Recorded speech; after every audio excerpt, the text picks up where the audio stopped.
अगले 72 घंटे, जी हां, अगले 72 घंटों के बाद जेलेंस्की को बड़ा फैसला करना होगा। जेलेंस्की ने कहा है कि रूस को हराने के लिए उनके पास ऐसा प्लान है जिसका तोड़ पुतिन के पास भी नहीं है। वो इस प्लान के बारे में अमेरिका के राष्ट्रपति बाइडेन को सितंबर में सब कुछ बता देंगे। लेकिन पुतिन ने पिछले 24 घंटों के अंदर कुछ ऐसा कर दिया है जिसकी वजह से उन्हें बाजीगर कहा जा रहा है।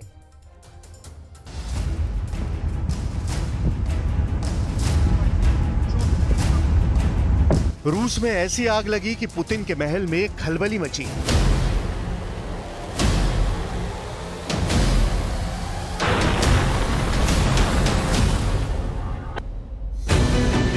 मॉस्को से लेकर सारातोव, जहां जेलेंस्की के ड्रोन ने 9/11 जैसा अटैक किया, पूरा रूस दहल गया।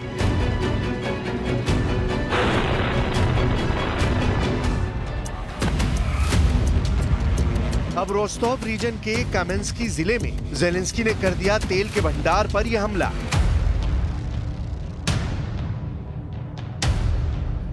रात के बाद दिन की तस्वीरें देखिए। ये वीडियो एक चलती हुई कार से बनाया गया है। यहाँ तेल के 3 टैंकर धू-धू कर जलने लगे। हमले में 2 ड्रोन इस्तेमाल किए गए थे। यूक्रेन ने ऐसे हमले करके रूस के होश उड़ा दिए हैं। अब जेलेंस्की ने निकाली है ड्रोन मिसाइल, जिसका नाम है पेलानित्सिया, जिसकी रेंज 700 से 1000 किलोमीटर बताई जा रही है। जेलेंस्की अब पुतिन से कहना चाहते हैं कि वो ऐसे हमलों की आदत डाल लें, क्योंकि अब वो अपने बनाए हुए हथियारों से रूस पर अंदर तक हमला करेंगे।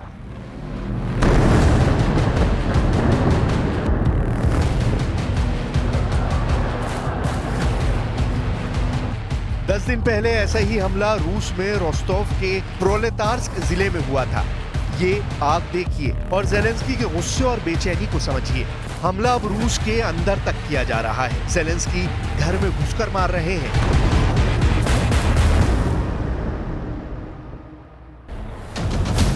इन हमलों के बाद पुतिन ने खोली अपनी तीसरी आंख और दुनिया ने देखा कि कीव शहर कैसे धमाकों से गूंज रहा है, कैसे पुतिन के मिसाइल और ड्रोन जेलेंस्की के फेवरेट शहर को तबाह कर रही हैं। ये पुतिन का बदला है, जो बहुत आराम से, बहुत खामोशी से लिया जाता है। कीव की सड़कों पर अफरा तफरी फैल गई। ऐसी इमरजेंसी तो कीव ने युद्ध की शुरुआत में भी नहीं देखी थी।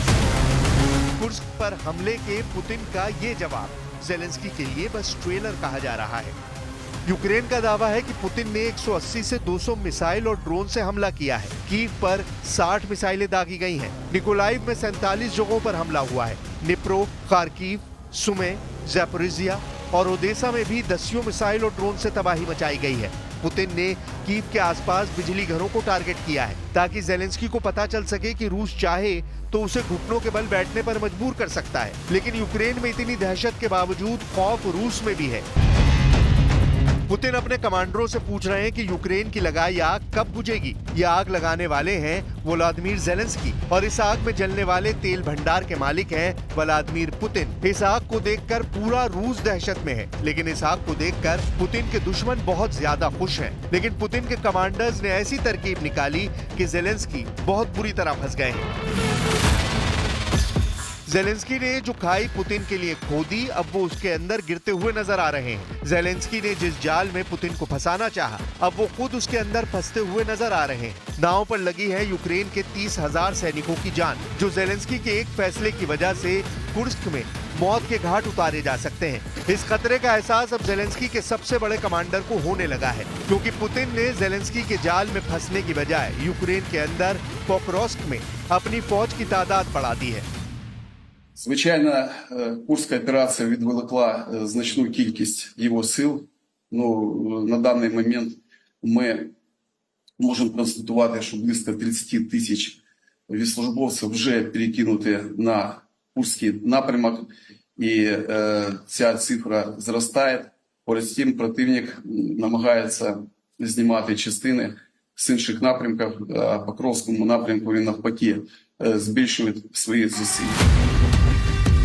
यूक्रेन के जनरल का बयान बता रहा है कि पुतिन ने कुर्स्क को लेकर जो बाजी चली है, उसमें वो हार कर भी जीतना चाहते हैं। यानी पुतिन बाजीगर बनना चाहते हैं। और व्लादिमीर जेलेंस्की शिकारी बनने चले थे, वो खुद पुतिन का शिकार बन गए हैं।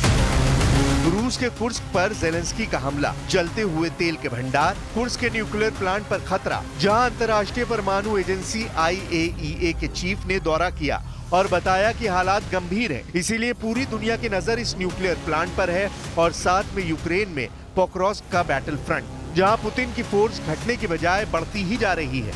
कुर्स्क न्यूक्लियर प्लांट के पास यूक्रेन ने हाइमार्स रॉकेट से हमला किया है। इस बात का सबूत रूस की सेना ने दिए हैं। Группа прибыла на место, подняли дрон, беспилотник, осмотрели место, обнаружено то, что была ракета «Хаммерс». Вышли осмотреть объект, обнаружены были суббоеприпасы, кассеты. हाइमार्स रॉकेट को कुर्स्क पावर प्लांट से 5 किलोमीटर दूर मार गिराया गया। अब रूस का बम डिस्पोजल स्क्वाड यहाँ एक इंच खोज रहा है। हाइमार्स रॉकेट से निकले बम को डिफ्यूज किया जा रहा है। Было обнаружено 183 боеприпаса. Они были уничтожены накладным зарядом, ни сработок не было.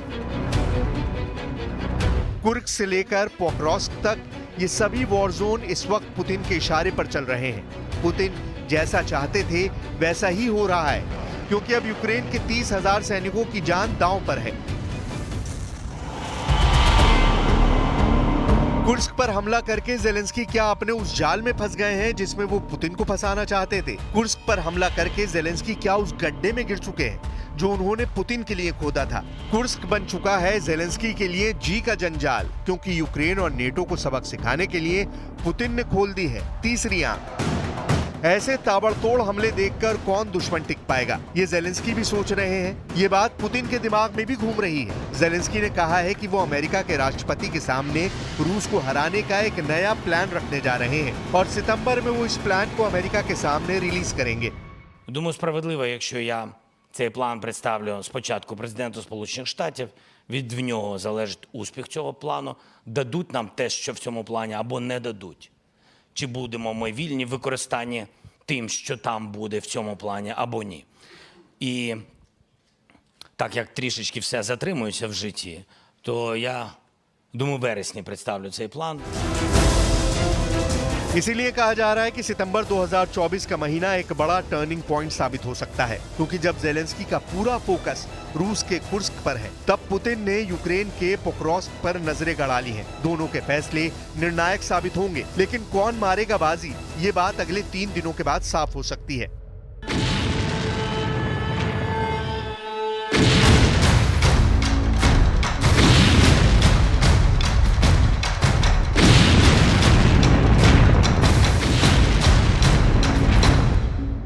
यूक्रेन के जनरल ने ऑपरेशन कुर्स्क पर कहा है कि यूक्रेन की सेना ने बहुत बड़ा जुआ खेला है। वो कुर्स्क पर हमला करके रूस की सेना पर दबाव डालना चाहते थे, ताकि डॉनबास और खासकर डोनेट्स्क के आसपास से पुतिन अपनी सेना हटाए और उसको कुर्स्क में भेजे। लेकिन जेलेंस्की का ये फॉर्मूला फेल हो गया है। लेकिन तमाम नाकामियों के बीच जेलेंस्की ने निकाली है अपनी नई ड्रोन मिसाइल।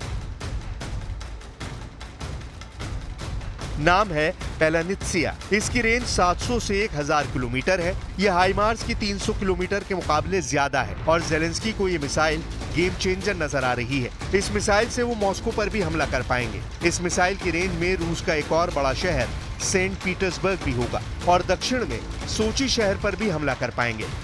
І ще раз підкреслюю, наші нові збройні рішення, зокрема і ракета «Паляниця», це наш реальний спосіб діяти, поки деякі з наших партнерів, на жаль, гальмують із рішеннями. А рішення наші і рішення партнерів мають працювати разом. І тільки так, щоб ми разом досягли нашої спільної перемоги.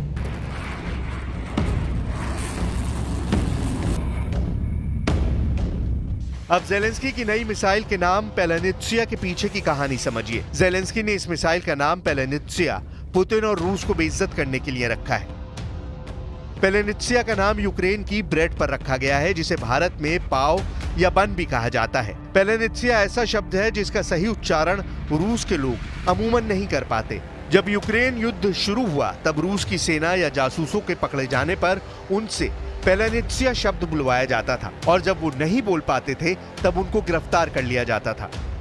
Тому що ми зможемо наносити удари там, де сьогодні Росія не очікує.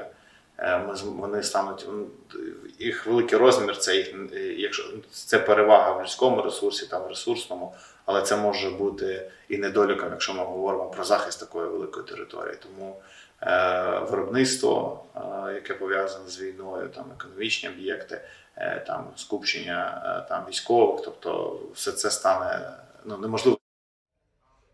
इस वक्त गाजा से लेकर वेस्ट बैंक में कुछ ऐसा हो रहा है जिससे ये तय हो गया है कि आने वाले दिनों में भयंकर खून खराबे के सारे रिकॉर्ड टूट जाएंगे। हमास को अच्छी तरह से पता है कि वो हारी बाजी लड़ रहा है, इसीलिए अब हमास ने एक नया वॉर प्लान बनाया है। इसका नाम है एक गोली और दो खोपड़ी।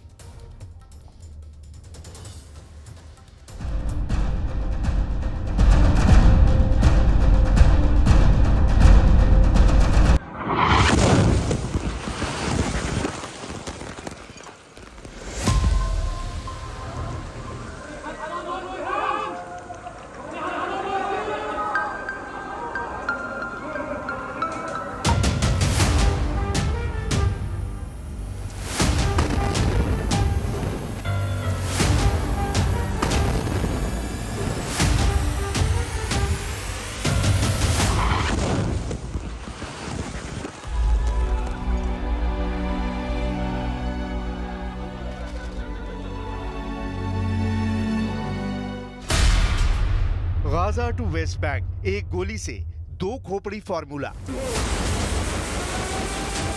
325 दिन से ज्यादा की जंग में गाजा से लेकर वेस्ट बैंक तक लाशों का अंबार लग चुका है। 80% से ज्यादा गाजा पट्टी की इमारतें तबाह हो चुकी हैं।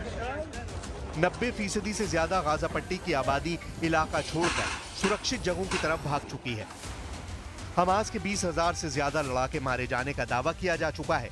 अब तक 40,500 से ज्यादा फिलिस्तीनी मारे जा चुके हैं। लेकिन इसके बावजूद गाजा से लेकर वेस्ट बैंक तक इजरायली सेना को बेहद खूनी और खौफनाक जंग करने के लिए मजबूर होना पड़ रहा है।